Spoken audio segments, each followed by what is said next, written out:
जय श्री कृष्णा। राधे राधे दोस्तों, आप सभी का दिन शुभ और मंगलमय हो। आप सभी पर भगवान विष्णु की कृपा सदैव बनी रहे। आज की वीडियो में आप सुनेंगे माघ मास महात्म्य का अध्याय 10। पिछले वीडियो में आपने सुना था अध्याय 9। यदि आपने उन अध्यायों को नहीं सुना है तो आप जाकर उन अध्यायों को सुन सकते हैं।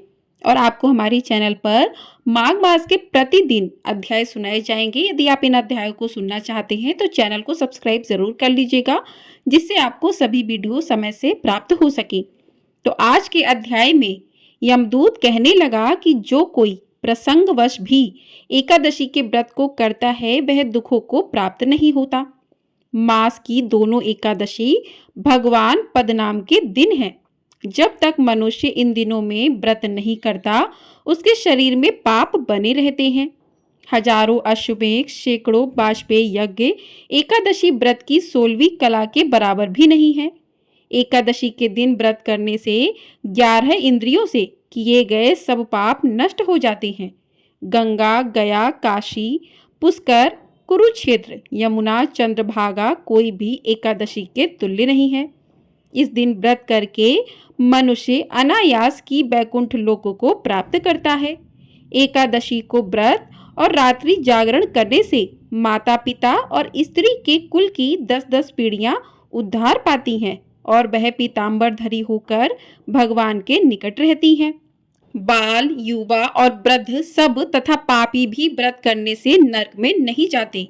यमदूत कहता है कि हे वैश्य, मैं सूक्ष्म में तुमसे नरक से बचने का धर्म कहता हूँ। मन, कर्म और वचन से प्राणी मात्र का द्रोह न करना, इंद्रियों को वश में रखना, दान देना, भगवान की सेवा करना, नियम पूर्वक वर्णाश्रम धर्म का पालन करना, इन कर्मों के करने से मनुष्य नरक से बचा रहता है। स्वर्ग प्राप्त करने की इच्छा से मनुष्य गरीब भी हो तो भी जूता, छतरी, अन्न, धन, जल कुछ न कुछ दान देता रहे। दान देने वाला मनुष्य कभी यम की यातना को नहीं भोगता तथा दीर्घायु और धनी होता है। बहुत कहने से ही क्या अधर्म से ही मनुष्य बुरी गति को प्राप्त होता है। मनुष्य सदैव धर्म के कार्यों से ही स्वर्ग प्राप्त कर सकता है। इसलिए बाल्यावस्था से ही धर्म के कार्यों का अभ्यास करना चाहिए। बोलिए विष्णु भगवान की जय। तो इसके आगे का वृत्तांत आप अगले अध्याय में सुनेंगे। अब हम सुनते हैं महाकुंभ की पौराणिक कथा। जय श्री कृष्णा। प्रिय श्रोताओं, कुंभ मेला भारतीय संस्कृति और अध्यात्म का सबसे बड़ा उत्सव है। यह केवल धार्मिक आयोजन नहीं बल्कि एक ऐसा पर्व है जिसमें लाखों लोग अपनी आस्था और विश्वास के साथ भाग लेते हैं। कुंभ मेले का आयोजन हर 12 वर्षों में 4 पवित्र स्थानों प्रयागराज, हरिद्वार, उज्जैन और नासिक पर होता है। इन स्थानों को पवित्र इसलिए माना जाता है क्योंकि यहाँ समुद्र मंथन से प्राप्त अमृत की बूंदें गिरी थी। कुंभ मेले की कथा का संबंध समुद्र मंथन से है। तो आइए जानते हैं कि क्या है कुंभ मेले का पौराणिक रहस्य। कुंभ मेला इतना विशाल और भव्य होता है कि अंतरिक्ष से भी देखा जा सकता है। लेकिन हमारे मन में यह सवाल जरूर उठता है कि यह इतना विशाल, भव्य और प्राचीन आयोजन आखिर कहाँ से शुरू हुआ होगा और इसके पीछे का इतिहास क्या है। क्या इसका उल्लेख भारतीय वेदों, पुराणों और धर्म ग्रंथों में मिलता है या फिर इसके पीछे कोई और गहरी और रहस्यमयी कहानी छिपी हुई है। और सबसे रोचक और आश्चर्य वाली बात यह है कि कुंभ के शाही स्नान का पहला अधिकार केवल नागा साधुओं को दिया जाता है, जबकि अन्य साधु संतों को उनके बाद स्नान करने का अवसर मिलता है। इस विशेष परंपरा के पीछे एक अद्भुत इतिहास छिपा है जो नागा साधुओं को इतना विशिष्ट और सम्मानीय बनाता है। महाकुंभ का आयोजन प्रयागराज के त्रिवेणी संगम पर होता है, जहां गंगा, यमुना और सरस्वती नदियों का संगम माना जाता है। लेकिन यहाँ केवल गंगा और यमुना ही दिखाई देती हैं। आखिर सरस्वती नदी क्यों नहीं दिखाई देती? तो क्या कलयुग में सरस्वती नदी अदृश्य हो गई? यह केवल एक धार्मिक मान्यता है या इसके पीछे कोई गहरा धार्मिक रहस्य या वैज्ञानिक रहस्य छिपा हुआ है? और प्रयागराज में स्थित अक्षय वट, जिसे अमर वृक्ष माना जाता है, जो सृष्टि के विकास और प्रलय का साक्षी रहा है, इसके पीछे का इतिहास और महत्व क्या है? 2025 के महाकुंभ में भारत के 13 प्रमुख अखाड़े हिस्सा लेने वाले हैं। अखाड़ों का इतिहास और उनका महत्व क्या है, इन सभी सवालों का जवाब और महाकुंभ के अनसुने रहस्यों को जानने के लिए हमारे साथ अंत तक जुड़े रहिएगा, क्योंकि यह केवल एक मेला नहीं बल्कि आस्था, विश्वास और संस्कृति का संगम है। प्राचीन ग्रंथों में कुंभ मेले का स्पष्ट उल्लेख नहीं मिलता, फिर भी इसे भारत का सबसे बड़ा तीर्थ माना जाता है। यही नहीं, इसे यूनेस्को ने मानवता की सांस्कृतिक विरासत की सूची में भी शामिल किया है, जो इसकी ऐतिहासिक और सांस्कृतिक महत्व को दर्शाता है। कुंभ संस्कृत का एक ऐसा शब्द है जिसका अर्थ होता है कलश या घड़ा। लेकिन अब सवाल यह उठता है कि अगर कुंभ केवल पानी का घड़ा है तो यह इतना बड़ा और विश्व विख्यात त्योहार कैसे बन गया। दोस्तों, इस वीडियो में हम आपको महाकुंभ के आरंभ से लेकर अभी तक की पूरी यात्रा के बारे में बताएंगे। कुंभ मेले के इतिहास को समझने के लिए हमें दो प्रमुख कथाओं को जानना होगा जो इस पर्व की गहराई और महत्व को उजागर करती हैं। तो प्रिय श्रोताओं, आइए सुनते हैं कुंभ मेले की पहली पौराणिक कथा। यह कथा सर्पों और गरुड़ देव के बीच की है, जो ऋषि कश्यप और उनकी दो पत्नियों कंद्रु और बिनता से जुड़ी हुई है। कंद्रु और बिनता आपस में दो बहनें थीं और ऋषि कश्यप की पत्नियां भी थीं। एक दिन कंद्रु ने ऋषि कश्यप से वरदान मांगा कि उसे 1000 विषैले और शक्तिशाली पुत्र चाहिए। ऋषि कश्यप ने तथास्तु कहा और कंद्रु को 1000 अंडे प्राप्त हुए। यह देखकर विनता ने भी वरदान मांगा कि भले ही उसके पुत्र कम हो, लेकिन वे कंद्रु के पुत्रों से अधिक शक्तिशाली हों। ऋषि कश्यप ने उन्हें भी तथास्तु कहा और विनता को 2 बड़े अंडे प्राप्त हुए। समय बीतने के साथ साथ कंद्रु के 1000 अंडे फूट गए और उनमें से सांप उत्पन्न हुए। उन सर्पों की मां कंद्रु को माना गया। दूसरी ओर विनता के अंडे नहीं फूट रहे थे और उत्सुकता में उसने एक अंडा समय से पहले ही फोड़ दिया। उसमें से एक अधूरा जीव उत्पन्न हुआ जिसका शरीर कमर तक ही विकसित हुआ था। वह जीव गुस्से में बोला, माँ, आपने मेरे साथ यह अन्याय किया है, लेकिन कृपया आप दूसरे अंडे के साथ ऐसा मत कीजिएगा। वह जीव उड़ गया और उसका नाम अरुण रखा गया। आगे चलकर वह सूर्यदेव का सारथी बना। एक दिन कंद्रु और विनता ने सूर्यदेव के सफेद घोड़े को देखकर शर्त लगाई। विनता ने कहा कि यह घोड़ा पूरी तरह सफेद है, जबकि कंद्रु ने कहा कि उसकी पूंछ काली है। यह शर्त उनकी प्रतिष्ठा पर आ गई और तय हुआ कि जो भी हार जाएगा उसे दासी बनना पड़ेगा। कंद्रु ने अपने नागपुत्रों से कहा कि वे सूक्ष्म रूप धारण कर घोड़े की पूंछ से चिपक जाएं, ताकि वह काली दिखाई दे। नागों ने ऐसा ही किया और कंद्रु शर्त जीत गई। विनता को हार मानकर दासी बनना पड़ा। कुछ समय बाद विनता ने दूसरे अंडे से एक शक्तिशाली जीव निकाला जिसका चेहरा गरुड़ पक्षी जैसा है और शरीर मनुष्य जैसा था। उसका नाम गरुड़ रखा गया। जब गरुड़ ने देखा कि उसकी मां विनता कंद्रु और उनके 1000 सर्प पुत्रों की दासी बन चुकी हैं, तो उसने अपनी मां को मुक्त कराने का संकल्प लिया। गरुड़ ने सर्पों से विनता को मुक्त कराने का उपाय पूछा तो सर्पों ने कहा, अगर तुम बैकुंठ से अमृत कलश लाकर हमें दे दो तो हम तुम्हारी मां को मुक्त कर देंगे। गरुड़ ने यह शर्त मान ली। बैकुंठ धाम पहुंचकर गरुड़ ने अमृत कलश प्राप्त किया। देवताओं ने उन्हें रोकने की कोशिश की, लेकिन गरुड़ अपनी अद्वितीय शक्ति के बल पर सफल रहे। विष्णु जी ने गरुड़ को रोका और उनसे पूछा कि तुम इस कलश को क्यों ले जा रहे हो, जबकि इसे खुद ग्रहण नहीं कर रहे। गरुड़ ने अपनी मां को मुक्त कराने की व्यथा सुनाई। विष्णु जी ने गरुड़ से कहा, अगर मैं तुम्हें यह कलश ले जाने दूं तो तुम हमेशा के लिए मेरे वाहन बनोगे। गरुड़ ने इस शर्त को स्वीकार कर लिया। गरुड़ ने अमृत कलश सर्पों के पास पहुंचाया, लेकिन विष्णु जी ने अपनी मायावी शक्ति से अमृत कलश को वहां से गायब कर दिया। गरुड़ ने अपनी मां को दास्ता से मुक्त कराया। इस यात्रा के दौरान गरुड़ पर इंद्र ने कई बार हमला किया, लेकिन वे असफल रहे। अमृत कलश से अमृत की कुछ बूंदें हरिद्वार, प्रयागराज, उज्जैन और नासिक पर गिरी।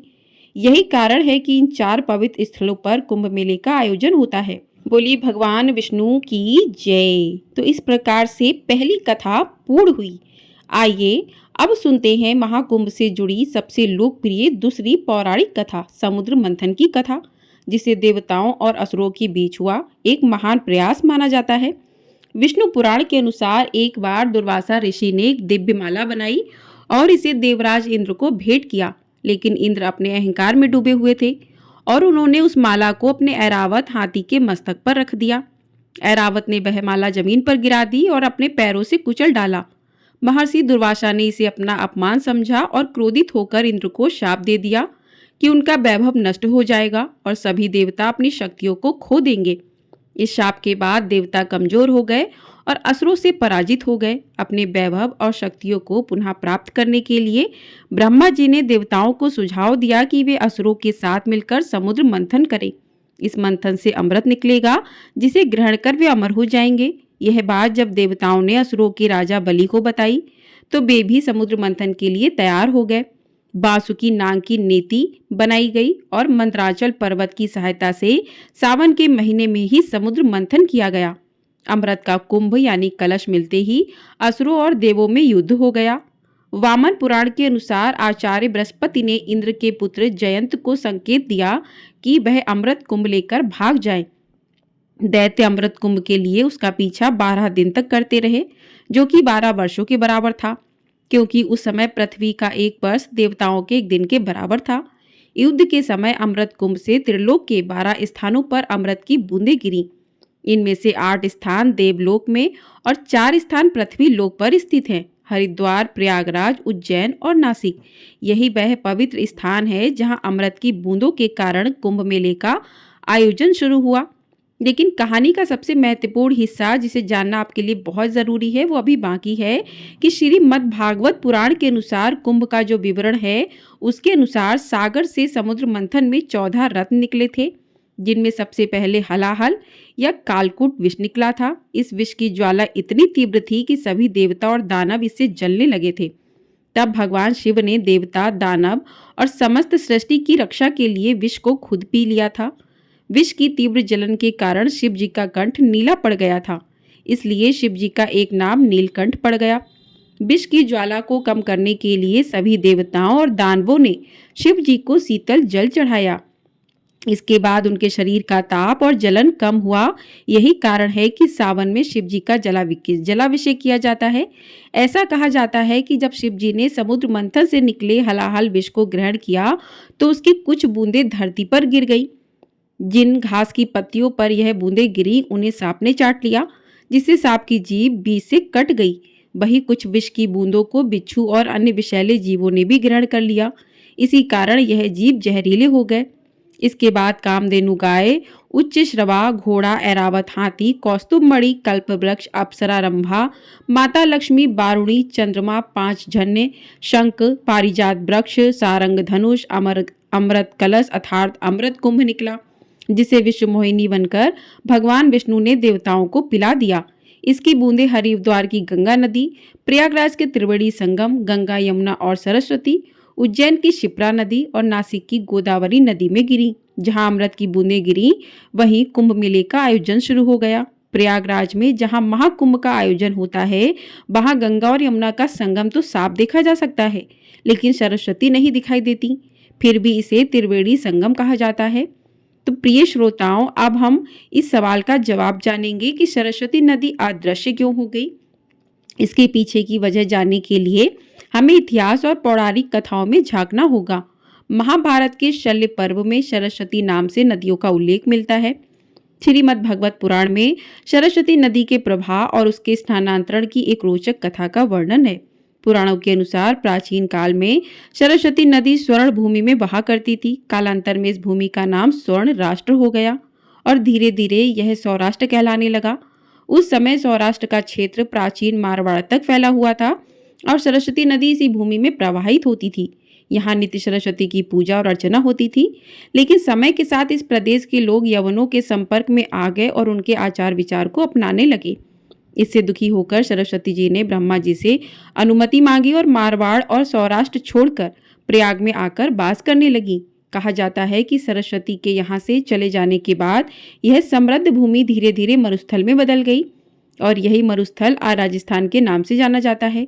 हाल ही में जैसलमेर जिले के मोहनगढ़ में बोरवेल की खुदाई के दौरान अचानक पानी का सैलाब बाहर निकल आया। पानी का प्रेशर इतना ज़्यादा था कि लोग इसे देखकर अचंभित रह गए। अब इस घटना को लेकर चर्चा तेज हो गई है। क्या यह प्राचीन सरस्वती नदी का पानी है? क्योंकि इतिहास के अनुसार सरस्वती नदी जो लुप्त हो गई थी उसका रूट यहीं से गुजरता था। ऋग्वेद में सरस्वती नदी को अनवकवती के रूप में वर्णित किया गया है। इसे समृद्धि और जल की देवी के रूप में पूजा जाता था। ऋग्वेद में बताया गया है कि सरस्वती नदी यमुना के पूर्व और सतलुज के पश्चिम में प्रवाहित होती है। महाभारत में इस नदी को कई नामों से जाना गया है।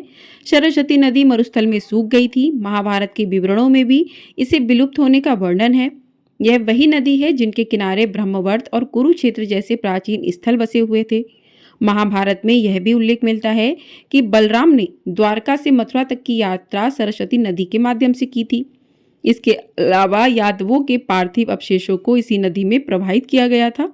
इन विवरणों से यह स्पष्ट होता है कि सरस्वती एक विशाल और महत्वपूर्ण नदी है, जो न केवल धार्मिक और सांस्कृतिक महत्व रखती थी, बल्कि यातायात और परिवहन के लिए भी उपयोगी थी।